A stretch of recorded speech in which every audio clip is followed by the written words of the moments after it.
Previously on Oscar's Lab. So kahapon nga na pagka-arrive namin, diretso na kagad kami ng Baco para pumunta doon sa Snowy Forest. Okay, so welcome po sa ating second date dito sa ito, kagigising lang po namin. Ang na po tayo, breakfast in bed. Wow, in bed. And ito po yung kanilang breakfast dito sa hotel. Ito po yung sausage, at syempre dalawang itlog, coffee, at gusto maging healthy nila Francis, nag-orange juice sila sa umaga. Okay, so good morning, dito na po tayo at tayo po ay aalis na. Ayun po yung hotel na tinuluyan namin at dito na po ang aming napakagwapong driver. Okay. Dahil sa gusto namin maraming puntahan, maaga kaming umalis. At ayun nga, buti na lang maaga ditong si Mr. Driver. At nag-start na kami ng journey namin ng mga 8 o'clock para marami pa kaming puntahan mamaya.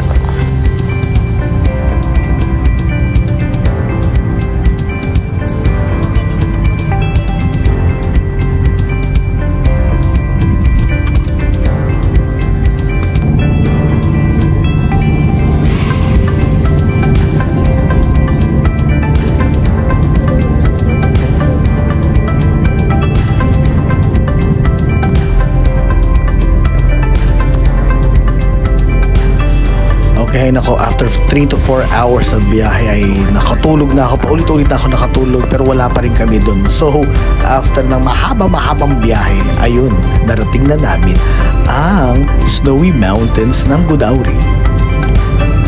Okay, so andito na po kami sa Godauri. At ayan na, ito po yung bahay ni Santa Claus. At ayan po yung ayan po yung bahay ni Santa Claus. Kasi tapos na daw yung Pasko ngayon, siya daw po ay nag-open na lang ng restaurant. Kaya magawa na kami dito ng ordering pagkain mamaya. Pupunta muna kami doon sa mamaya doon sa Freedom, sa Peace Eclabu. And then pagdating ng tanghali, dito kami kakain. So ganito nga ang plano, order muna kami dito sa restaurant para pagbalik namin, naka-ready na lahat ng pagkain para hindi maaksaya naman yung oras. So nag-order muna kami, so after 1 hour to 2 hours, babalik kami dito sa restaurant na to. Okay, so andito na po kami sa Godauri, ang border ng Russia at ang Georgia. Dito kami ngayon sa restaurant kasi mag-order kami para mamaya ready na yung food. So ito na po. Ito po yung snow.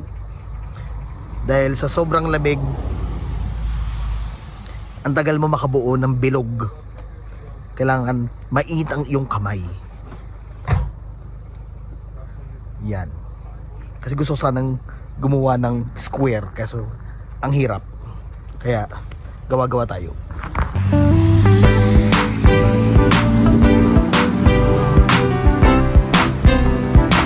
Okay, so let the journey begin again. So biyahe naman po naman tayo ulit. Papunta naman sa Godauri Ski.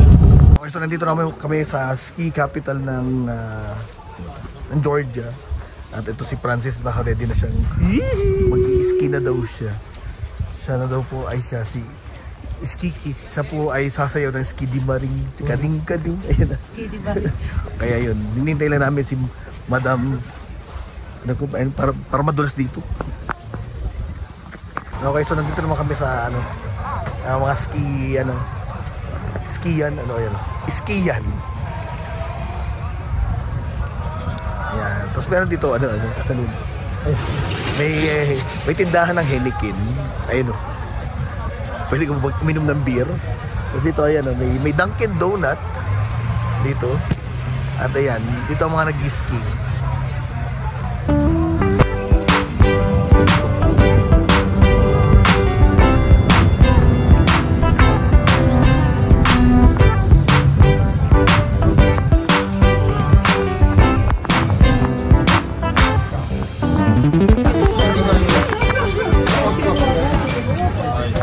Okay, hoy, Pilipero dito ang Dunkin Donut.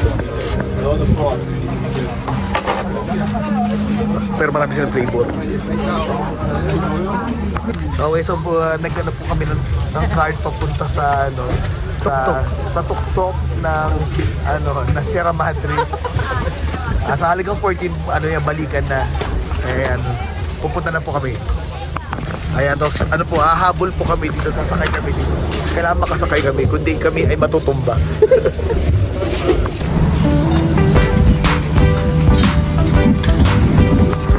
Okay, so nandito na po kami sa table. Ayan po sa Lens.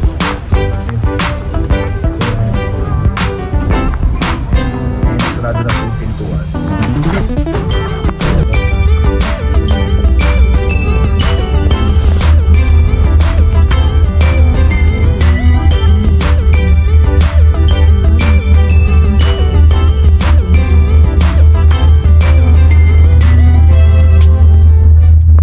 Okay, so nandito naman kami sa tuktok ng bundok na. Ayan na. At malamig na dito. Yung iba niya hangin. Malamig. It's cold. But the cold never bothers me anyway. Ayan, may mga coffee shop, may mixed bar, may fast food. Ayan.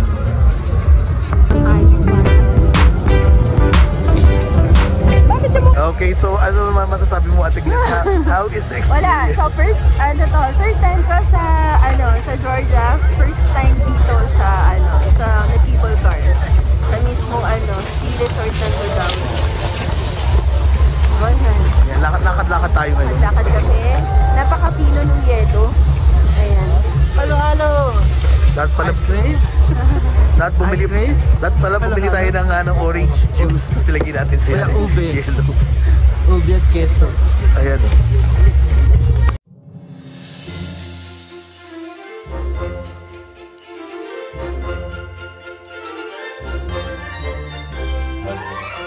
Okay, there's a new play area here. And they're hiring. Play area here in Godauri. Happy birthday to you. Happy birthday. Ayan. Yay! Blow. Happy birthday. Happy birthday. Okay, blow the candle. Make a wish. Everyone wish will come true.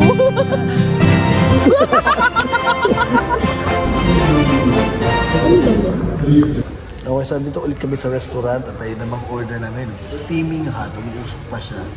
Kim Kat. Ayun na. Kim Katsu. Ayan. Ay, ganito yung eggplant. Ay yung yung masarap. Patingin na kami ng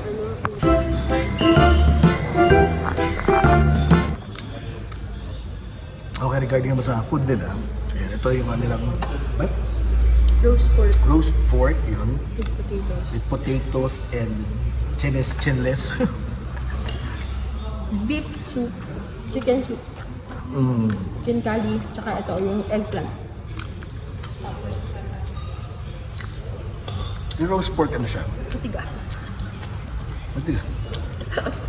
Nasa mechado. Para sa pork. Tapos yung soup nila may konting kanin-kanin. Parang lugaw. Yung tinapay nila malaki. Georgian bread. Pipitin mo na siya. Parang siyang pancake. Sulat ako kakain.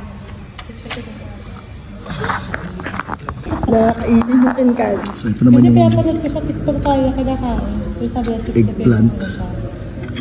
Google mo na kayo sa bawang na bawang kain. Tikman naman natin ang kanilang tortang talong. Masarap. Matabang. Hindi ka. Masarap. Okay, so ito naman titikim naman tayo ng mga wine. Ito semi-sweet red wine.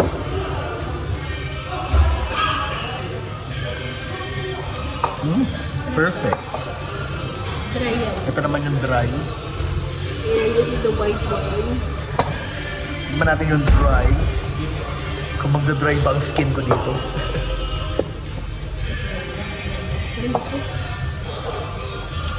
Oo. It's so dry. Dry daw to. Parang ba? Dry daw. Ano sabi ko ba? White wine. Tingnan naman natin ang white wine.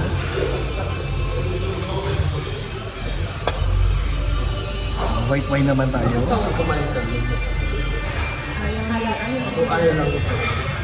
Pero yung dati na ano nito. Parang gusto ko yung semi-sweet. Ayan, dahil sa birthday po ni Ate Glens, kailangan natin mag-cheers. Cheers! For good health. For good health. Cheers! Prosperity. Yes, cheers! For blessing. And cheers for the world peace.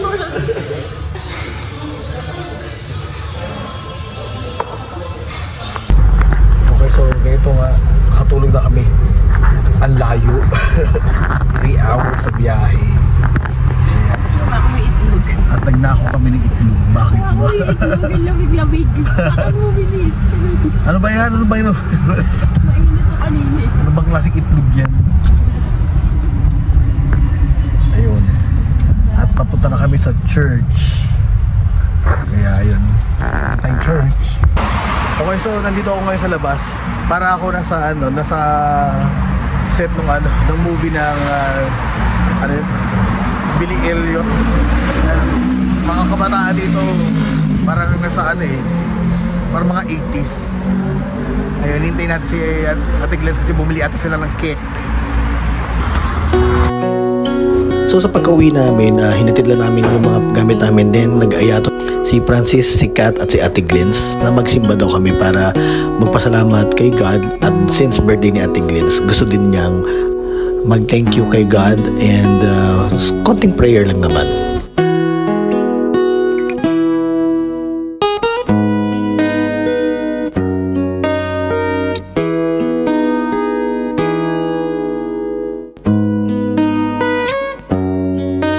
So nakabili po tayo ng scapular dito sa halagang 450. Ayan. At nakakatuwa lang kasi yung to think na na rich sila sa sa kanilang religion. Iyak ako. Nakakatuwa lang. Ayun ako. Ayan, ganda. 49 and sobrang na-appreciate ko yung blessings lahat. At saka yung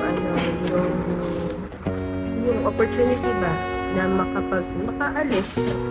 So sobrang ipinagpapasalamat ko talaga. And to find good people, true and good people na mga nasa paligid ko. Kaya so dapat siguro lagi tayong maging grateful sa lahat. Sobrang na-happy ako. Hindi kami makapag-video sa loob, bawal na rin kasi yung picture. Pati sombrero bawal. Sinita si Francis, oy. Talaga ba? Napaka-solemn yung nila. Kahit hindi mo naiintindihan, makikita mo talaga yung yung pagiging mapanata nila, no? Ayun nga sinasabi nila na kahit daw na hindi ito masakop dahil sa faith nila. Yeah. Try na itong sakupin ng mga iba't ibang bansa pero hindi rin masakop dahil sa power of faith. Yan.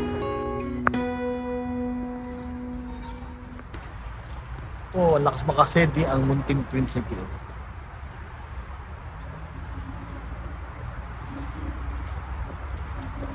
Eto po, kumuha po ng holy water si Francis.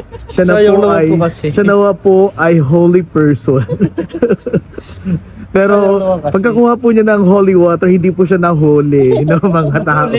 Nahuli ako kasi yung 10 gripo hindi pala maandar. Yung nasa pinakagitna lang talagang meron. Pero kaya nahuli niya ako, wala makuha. Ayan. Ang ganda naman makasedi ang munting prinsipe.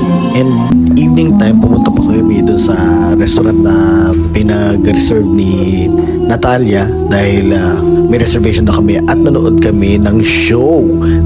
Sabi nga natin, nung unang punta namin, sabi na gusto niya manood ng show. Kaya ito na, meron ng show.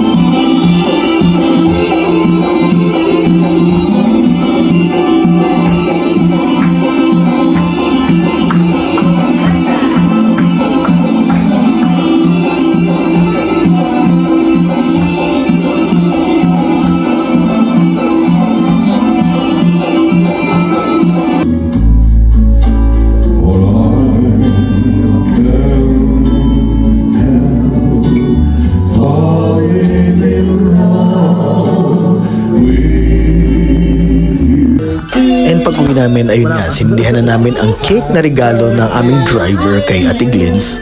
And we continue the party. Happy birthday to you. Happy birthday to you.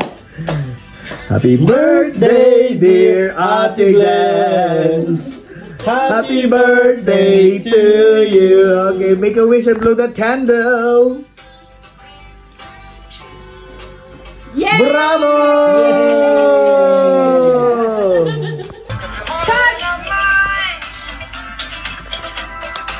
Yeah, so lovely. So yummy. Ayan, so ito na po, tapos na po ang aming bakasyon.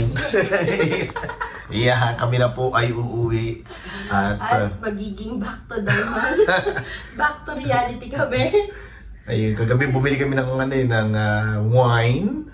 Maliliit na wine. Tapos ayun nga, sila Francis naguluhan. Kasi marami silang binili, tapos wala silang maleta. Yun. So ayun nga, sana marami kayo natutunan sa aming pagka-travel. At ayun nga, ang ano namin, ang lesson, less drama, more travel. Ha? Lagi tandaan. Habang kaya nyo pang mag-travel kayo. Kasi nga, pagdating ng panahon at kayo matanda, wala kayong ikikwento. O bakit na may kwento yung trabaho kayo ng trabaho? Wala. Baka layasan kayo ng mga apo nyo. Mas maganda, ay, nakapunta ako dyan, nakapunta ako sa ganun, nakapunta. Ganun dapat. Yan, aanihin mo ang pera, sabi nga ni Bibi Gandang Hari, aanihin mo ang pera pagpatay ka na. Kung mayaman ka, didalhin mo sa hukay mo yan. Okay, sige, bye-bye. Ayan, so ito po, good morning. Dito na po kami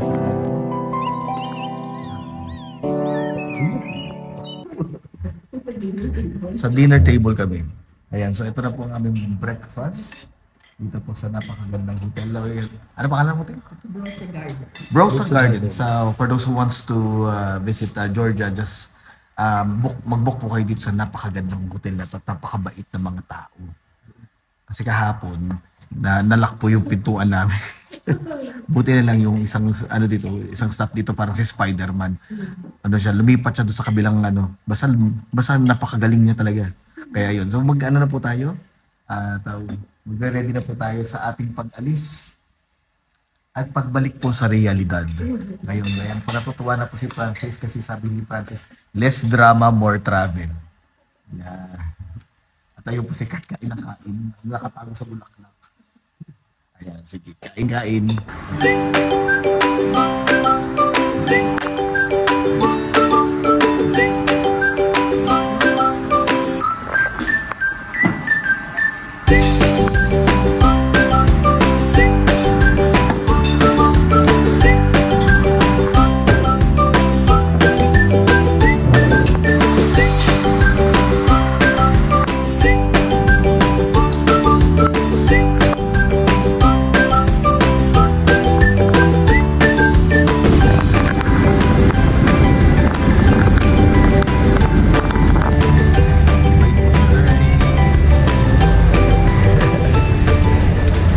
So marami na pong improvements dito sa sa airport nila. Yung last na punta ko namin dito, first floor to, ngayon may second floor na. At syempre may window na to see the plane kung parating na. Kaya yun, pauwi na po kami ngayon. And it's already 10:20 pong aming flight. Okay. Thank you for watching and hope kasama din po namin kayo sa next naming journey. Mga guys, pauwi na lang kami, nakalibre po. Sabi ni Francis, asan kaya libre pagkain? Yeah. Way back to 2007 ata. Aircraft cleaner ako, so pag kumakit kami sa aeroplano, ayun nga, maglilinis kami, tapos marami naiiwan mga pagkain. Tapos yung mga naka-sealed ba, kinakain namin. Tapos ngayon, kumakain na. Ayan, hindi na ako, naghahanap ng yung mga tira-tira yun. Kaya always lagi, never lose hope. Kasi dating umaakit ka lang para maglinis kayo, umaakit ka na dahil isa ka ng pasahero. Diba? Okay, lessons that I learned is always believe that you can achieve your dream. Just have patience and just wait because your dream might come true. And I would like to thank those who are watching my videos. You're a part of my life and thank you for joining me in my journey.